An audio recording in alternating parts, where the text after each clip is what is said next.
Gloire à Dieu. Je reste là et je lève le masque. Parce que je parle un peu vite. Je bafouille un peu. J'ai un petit défaut de langue. Alors si je mets le masque, c'est pas terrible. Avant toute chose, je voudrais vous souhaiter la bonne année. Que Dieu soit avec vous. Que Dieu vous bénisse. Que Dieu vous donne ce que vous désirez. Amen. Je suis venu ici ce soir simplement de visite avec mon frère Manuel. Et merci à Kikoune, merci à Eduardo qui m'ont laissé la place. Et merci à Dieu.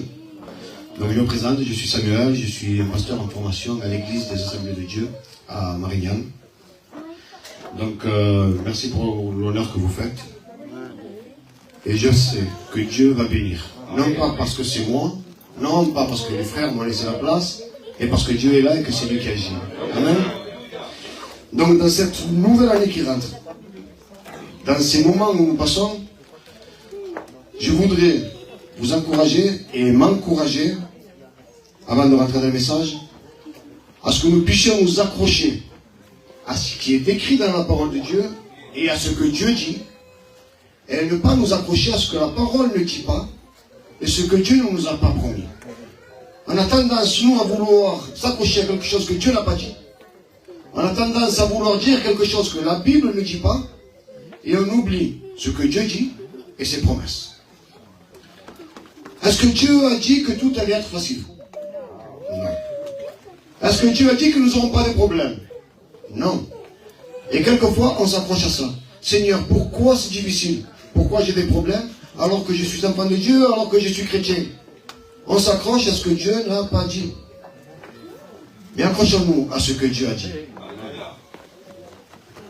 Dieu n'est pas un homme pour mentir, ni le fils de l'homme pour se repentir. Dieu a annoncé sa venue. Est-ce qu'il est venu? Il est venu. Jésus a annoncé sa mort. Est-ce qu'il est mort? Jésus a annoncé sa résurrection. Est-ce qu'il est ressuscité? Amen. Alors s'il a annoncé qu'il sera avec toi jusqu'à la fin du monde, il est avec toi? Crois-le. Et c'est à ça que nous devons nous accrocher.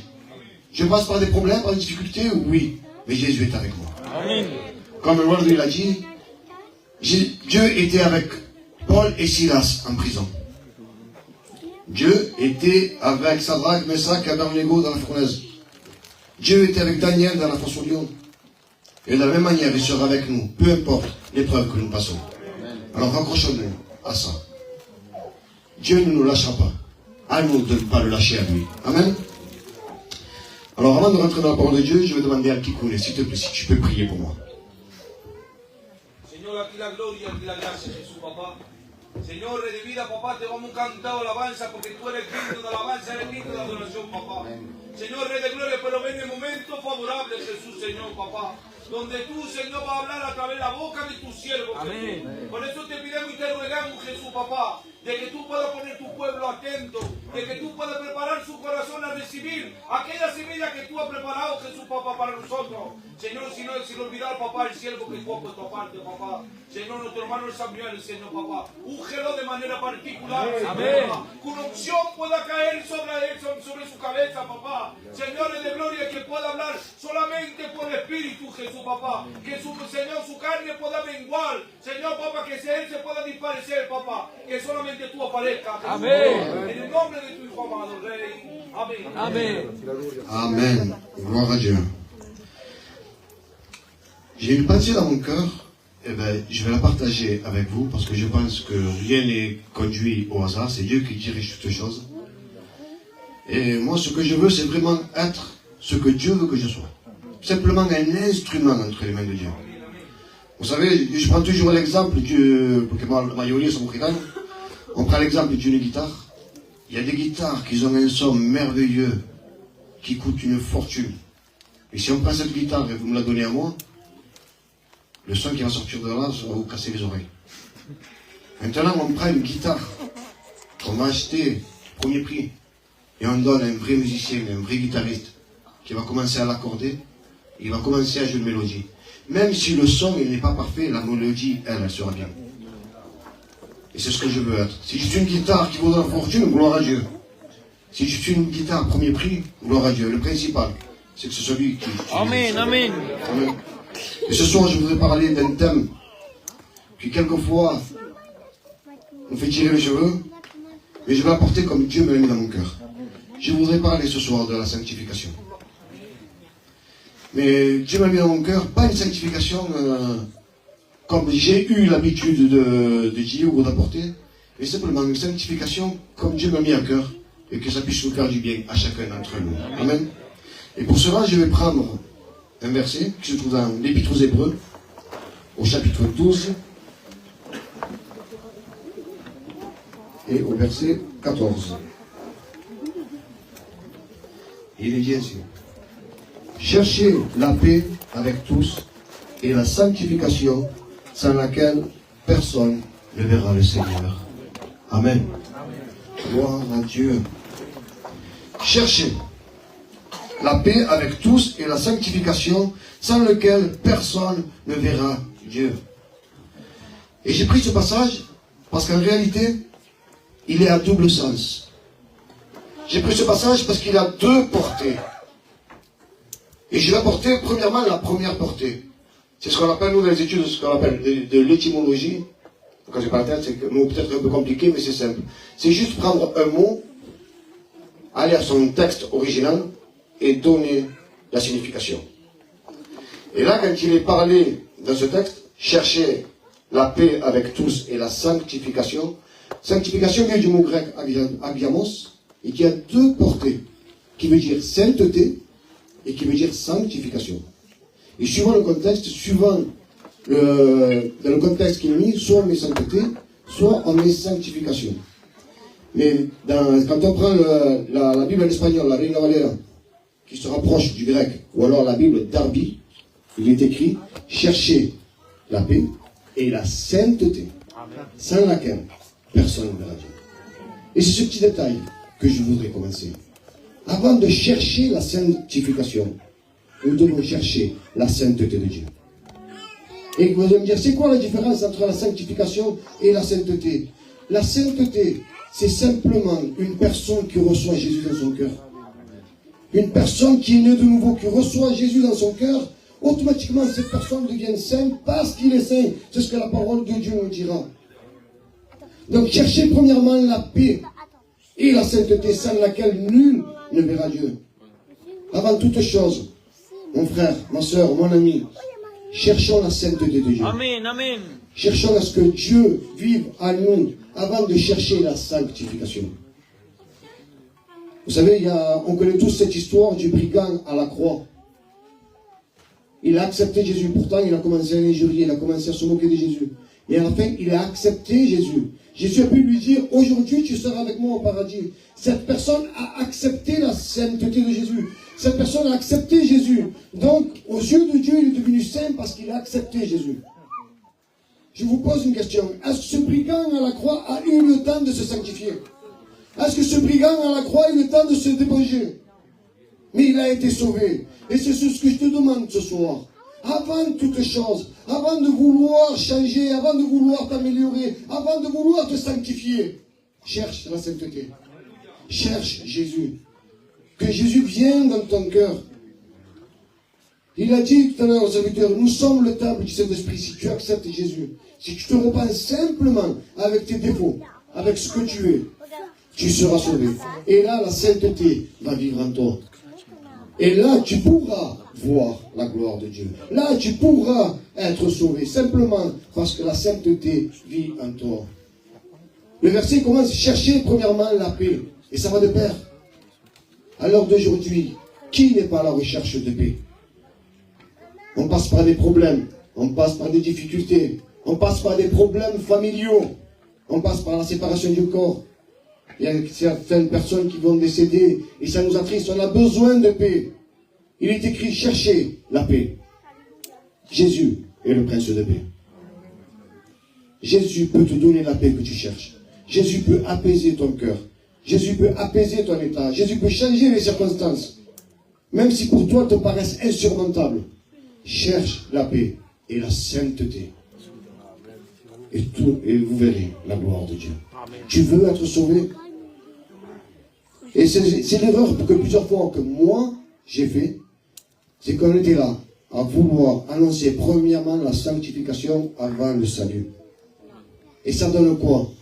Ça donne à ce que des personnes puissent dire, ah, je ne peux pas m'approcher parce que je suis sale. Je fais ci, je fais ça, je fais l'autre.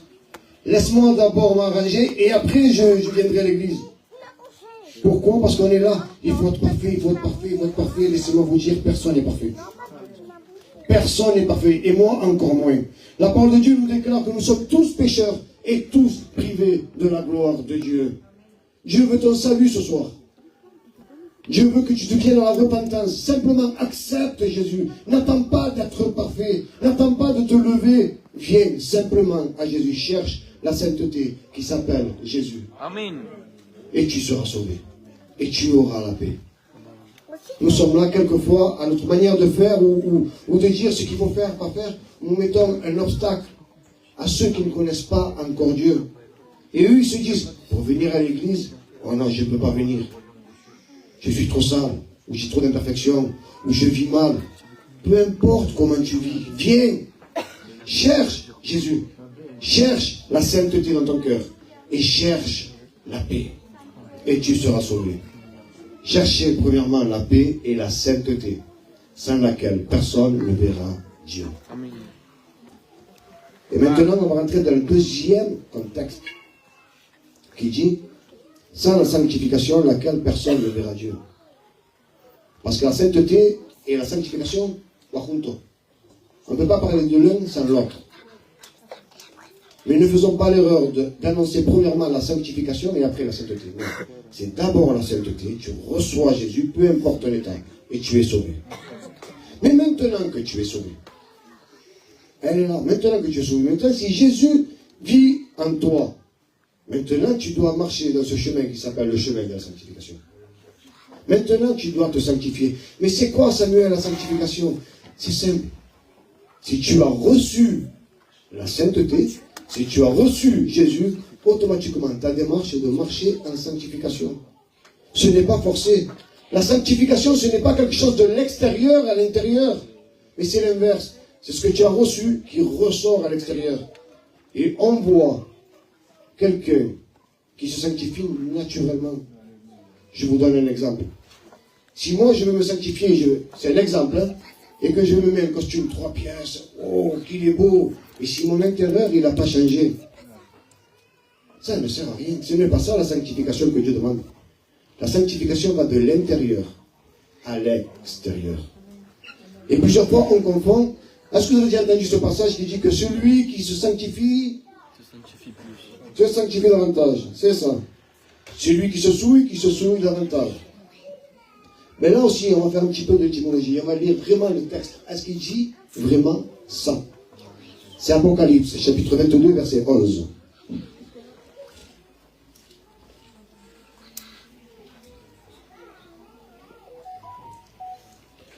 Regardez ce qu'il dit. Que celui qui est injuste soit encore injuste. Que celui qui est souillé se souille encore. Et que le juste pratique encore la justice. Et que celui qui est saint se sanctifie encore. Est-ce qu'il est dit que celui qui se sanctifie davantage? Non. Il est dit celui qui est saint se sanctifie davantage. Et elle est là toute la différence. Mes amis, mes frères, mes soeurs, moi de moi-même, je ne peux pas me sanctifier tout seul. C'est pas possible. Pour ne juger personne, je parle de moi. Je suis orgueilleux, je suis faible, je suis un homme, j'ai plein de défauts. Et moi-même, il est impossible que je puisse me sanctifier de moi-même. Et si je le fais, vous savez ce que c'est? C'est de la fausse humilité. Et la fausse humilité est pire que de l'orgueil. Et plusieurs fois, j'essaye de me sanctifier pour plaire. J'essaye de me sanctifier pour paraître. Mais moi, ce soir, je ne veux pas paraître, je veux être. Amen. Voilà pourquoi il dit, celui qui est saint, qui se sanctifie davantage. Pas celui qui se sanctifie davantage. Je ne peux pas me sanctifier si la sainteté ne vit pas en moi. Donc ce soir, nous qui marchons dans les voies de Dieu, que notre sanctification soit comme Dieu veut que nous soyons. Amen. N'essayons pas faire pour plaire. J'ai beaucoup de confiance avec mon frère Eduardo. Et si j'essaye, moi, de me sanctifier pour paraître, pour être beau, ah, c'est vrai que j'avais une belle apparence, c'est vrai que j'avais une belle tenue, c'est vrai que j'ai bien me comporter. Lo digo en gitano porque eso es campelina. Como dice en espagnol, eso es naranja de China. C'est faux. Moi, je veux être vrai devant Dieu. Est-ce que tu veux être sauvé? Est-ce que tu veux voir la gloire de Dieu? Marche dans ce chemin de sanctification, mais de l'intérieur à l'extérieur. On ne le fait pas pour être, pour paraître, on le fait parce qu'on est. Moi, je vous donne un exemple. Moi, quand je vais voir mon père, je passe du moment avec mon père. C'est pas un paraître, c'est mon père. Je vais simplement parce que c'est mon père.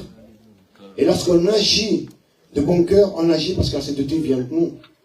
Ça ne doit pas être forcé. Ça doit être quelque chose de naturel.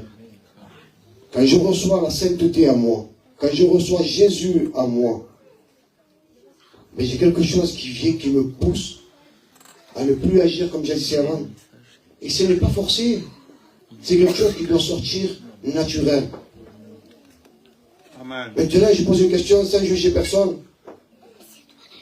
Si tu dis que tu as reçu la sainteté et que ta démarche de sanctification n'est pas naturelle, pose-toi des questions. Si tu te sanctifies forcé, pose-toi des questions. Si tu agis d'une manière pour que les yeux des hommes soient bien pour toi, pose-toi des questions. Maintenant, si tu agis pour être agréable à Dieu, tu es sur le bon chemin. Amen. Tu es sur le chemin de la sanctification. Automatiquement, ça va s'épanouir. Regardez comme l'homme est faible. Vous savez, quand vous avez déjà entendu aussi ce passage, c'est Jean le Baptiste qui dira « Il faut que je diminue pour qu'il grandisse ». Vous l'avez entendu ça aussi. Ben là aussi, si on le lit vraiment détail par détail, ce n'est pas ce qu'il dit. Parce que l'homme est incapable de diminuer par lui-même. L'homme est incapable.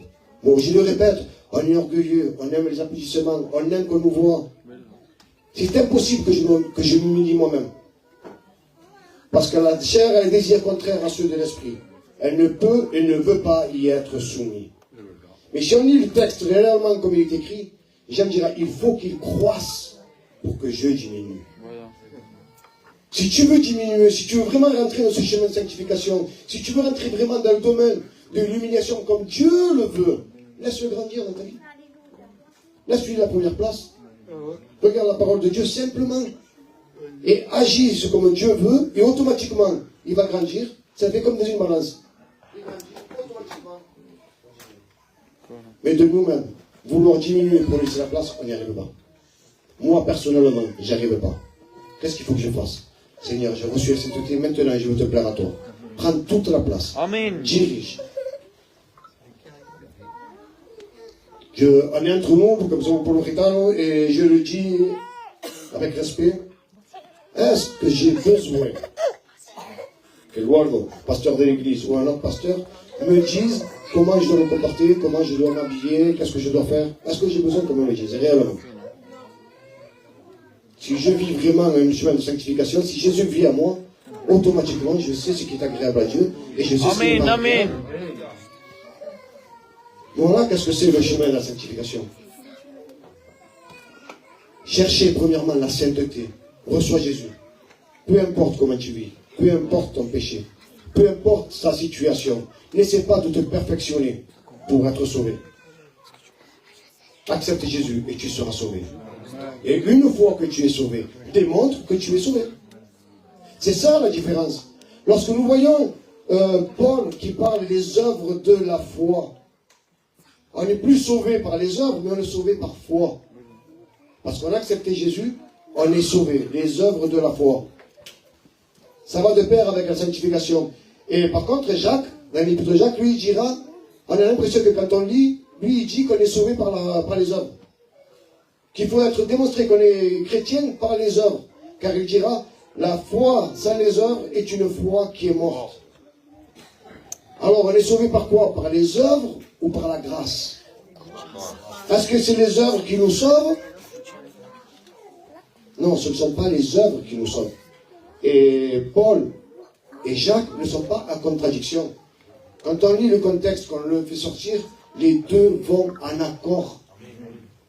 On est sauvé par la foi. Mais une fois que Jésus a vu en nous, on est obligé de pratiquer la loi. Je ne pratique pas la loi pour être sauvé, comme était avant, mais je la pratique parce que je suis sauvé. Et c'est ce que Jacques dira. Les œuvres sans la foi est une foi qui est morte. Si je dis que j'ai la foi, mais que je n'œuvre pas, est-ce que j'ai vraiment la foi? Donc je ne vais pas œuvrer pour me sauver. Je vais œuvrer parce que je suis sauvé. Et ça, c'est le chemin de la sanctification. Tu ne vas pas te sanctifier pour être sauvé. Tu ne vas pas changer d'attitude pour être sauvé. Tu peux le faire jusqu'à demain, tu ne seras pas sauvé si tu n'as pas la sainteté en toi. Mais si tu as la sainteté, si vraiment tu as la sainteté, automatiquement tu vas marcher dans un chemin de sanctification qui se fait tout seul. Et là, je vais œuvrer parce que je suis sauvé. C'est mon attitude qui va démontrer que je suis enfant de Dieu. Je ne vais pas agir pour être enfant de Dieu, mais parce que je suis enfant de Dieu, j'agis. On va parler du pardon. Je ne vais pas pardonner à mon frère quelque chose qu'il m'a fait. Je ne vais pas pardonner pour dire que je suis chrétien. Ça aussi, c'est faux. Mais par contre, si tu es chrétien, tu pardonnes. Simplement, parce que tu es chrétien. Est-ce que vous voyez la différence? Et quelquefois, on actue pour paraître. Non, non, non, Dieu nous demande d'actuer parce qu'on est. Pas pour paraître, parce qu'on est. Je suis un enfant de Dieu. Je suis un chrétien. Je dois agir en tant qu'enfant de Dieu. Amen. Et ça ne doit pas être forcé. Ça doit être naturel. Ça ne doit pas être un sacrifice. Ça doit être naturel. Si je pose une question, qui est père de famille? Moi, je suis père de famille. J'ai des enfants. Si demain mon fils a faim et que j'ai qu'un plat, c'est lui qui va manger le premier. Est-ce que j'appelle ça un sacrifice? Non, c'est quelque chose de naturel. Eh bien, avec Dieu, c'est la même chose. Quand on donne quelque chose à Dieu, ça doit être naturel. Et là, c'est la preuve que nous sommes enfants de Dieu. Et si on le fait forcer, on paraît, étiquette. Et c'est ce que Dieu nous demande. Je ne veux pas rentrer dans les détails. Qu'est-ce que c'est la sanctification? Il faut faire ci, il faut faire ça. Non, non, non, non, non. Lis la parole de Dieu. Jésus dans ton cœur, actue. Et là, on verra si tu es enfant de Dieu ou pas, c'est tout. Pourquoi je vais rentrer dans les détails? Il faut fais ça, fais ça. Non. Tu sais ce qui est bon. Tu sais ce qui est bon. Il y a le paraître et l'être. Je vais parler, pour donner un exemple, pour que nous puissions comprendre. La majorité laquelle, elle est pratiquement tous gitanos, sont tous gitanos. Il y a des personnes qui ne sont pas. Donc, je vais parler pour nous, la majorité où on est gitan, où on a quelques coutumes. Il y en a des coutumes à nous qui sont bonnes qu'on doit garder, qui ne sont pas en contradiction dans la parole de Dieu. Mais celles qui sont en contradiction, on doit les jeter, c'est normal. Un exemple, allumer des cierges pour les défunts, ça on le faisait, c'est dans notre tradition. Maintenant, on a la lumière de la parole, on ne le fait plus. D'accord? Mais il y a des choses qui sont bonnes, et on le fait. Je vous donne un exemple. Quand il y a un décès, quelqu'un qui est gitan dans nos coutumes, ben, il ne va pas mettre à la télé. C'est un exemple. Vous savez? Et quelqu'un qui n'est pas gitan, par respect à nous, qu'il est avec nous, peut-être qu'il va éteindre la télé. C'est normal. Donc ça, il le fait parce qu'il est devant les autres. Mais quand il est à la maison, tout seul, lui, c'est pas un gitan, c'est normal qu'il allume sa télé, il n'y a rien de mal. Il allume sa télé. Mais nous, qu'on est gitan, à la maison, quand on est tout seul, on ne va pas l'allumer. C'est dans nos coutumes, c'est dans nos gènes, on va dire. Eh bien, chrétien, c'est la même chose. Si tu te sanctifies à la vue des autres, tu parais. Et arrivé à la maison, tu vis ta vie comme tu veux, quand personne ne te voit. Mais un véritable enfant de Dieu, qui se sanctifie, qui est du monde devant ou qui soit tout seul à la maison, son attitude reste la même. Amen. Un chrétien qui passe par le deuil ou qui passe par le deuil, qui soit devant le monde, qui soit tout seul à la maison, son attitude est la même, normalement. On l'est ou on ne l'est pas. On est enfant de Dieu ou on ne l'est pas. Que ton attitude en public soit la même que quand tu es tout seul. Amen. Que ta vie privée se reflète à l'extérieur et pas le contraire. Ne reflétons pas quelque chose que nous ne sommes pas. C'est ça le chemin de la sanctification. Soyons véritables devant Dieu. Amen. Vous connaissez l'histoire que Dieu dit quand tu demandes quelque chose, va dans le secret de ta chambre. Dans le secret de ta chambre, ça veut dire quoi, le secret de ta chambre? Que tu es tout seul. Ça fait partie de chemin de sanctification entre moi et Dieu, Seigneur. Tu vois mon état. Tu vois ce que je suis. Tu vois ce que j'ai. Et dans le secret, Dieu va tuer dans notre vie. Dieu va déposer quelque chose. Et quand on sort, Dieu va nous le rendre publiquement. Ce que tu mets à la maison se verra à l'extérieur. Vous croyez pourquoi est-ce que Moïse, quand il est descendu, il devait se mettre un foulard? Pourquoi est-ce que ça reflétait à l'extérieur? Ça reflétait ce qu'il avait reçu lui à l'intérieur pendant 40 jours dans la montagne. Amen. Tu es un enfant de Dieu? Quel est ton chemin de sanctification? Comment vis-tu? Est-ce que tu vis pour paraître? Est-ce que je vis pour paraître? Ou est-ce que je vis parce que je suis? Amen. Sans sanctification. Et là, le passage dit, sans sanctification, nul ne verra Dieu. Là, maintenant, ce passage rentre dans ce contexte. Quelqu'un qui ne se sanctifie pas, c'est qu'il n'a pas reçu la sainteté. Je ne vais pas aller par notre chemin, je ne vais pas essayer de passer la pommade. Quelqu'un qui ne vit pas une vie de sanctification comme Dieu la demande, c'est qu'il n'a pas reçu la sainteté. Je ne dis pas d'être parfait. Parce que chacun a son cheminement. Il y a mon frère Gekouni qui est là. Lui, il va avancer dans un chemin de sanctification. Peut-être qu'il va courir par rapport à moi. Et lui, il va faire des expériences ou un changement extraordinaire. Et moi, le mien, ça va se faire petit à petit. C'est pas grave. C'est pas grave. N'essayons pas d'imiter le frère. Ce qu'il y a, avance. Amen. Sanctifie-toi tous les jours Amen. Amen. par rapport à Dieu. N'essaie pas de faire un grand pas et après tu t'arrêtes. Non, tous les jours, un petit peu. Et c'est ça que Dieu demande.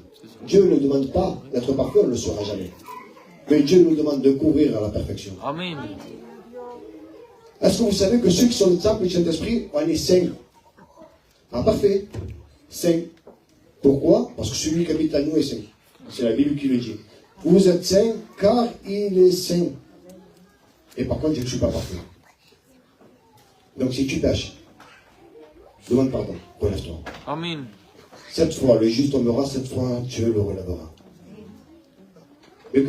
Mais quelquefois, on a tellement monté le degré de la sanctification que lorsque quelqu'un pêche ou lorsque quelqu'un tombe, il se sent mal de venir à l'église simplement parce que quelquefois, moi, je parle pour moi, je ne parle pas pour vous. Hein.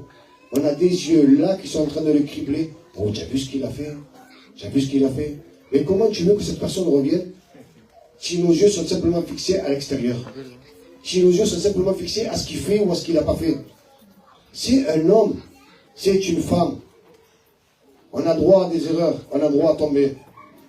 C'est pas ce que Dieu nous recommande, mais Dieu nous dit, si vous tombez, je suis là pour vous relever. Amen. Dieu dit, ne péchez pas, on ne doit pas pécher. Mais il est dit juste après, mais si vous péchez, ça vous savez que vous avez un avocat auprès du Père. Amen. Alors ne reste pas. Si demain tu tombes, si tu es tombé, si tu ne sais pas comment regarder, ne regarde pas, ah je suis sale, ma sanctification, reviens à Jésus. Amen. Que la sainteté habite en toi. Amen. Et nous, frères, que nous sommes, Église, on ne va pas te regarder, on ne va pas te jeter, on ne va pas te pointer du doigt. Mais on va tout faire pour te relever. Le chemin de la sanctification. Tu es un enfant de Dieu? Marche sur ce chemin de sanctification. Et pas pour paraître, et pour être. Amen. Amen. Je ne vais pas aller plus loin, je vais laisser la place à notre frère Eduardo, qui continue de conduire, qui coule. Que Dieu vous bénisse. Amen. Gloire à Dieu. Que le nom de Dieu soit glorifié. Je crois que le Seigneur nous en parle à tous ce soir. Le mot de Dieu, c'est un encouragement, c'est de s'efforcer à aller de l'avant. Et notre encouragement, que celui qui n'a pas reçu encore la sainteté de Dieu, c'est que ce soir il puisse le recevoir. Gloire à Dieu. On prie tous ensemble, Seigneur. On grâce à Dieu.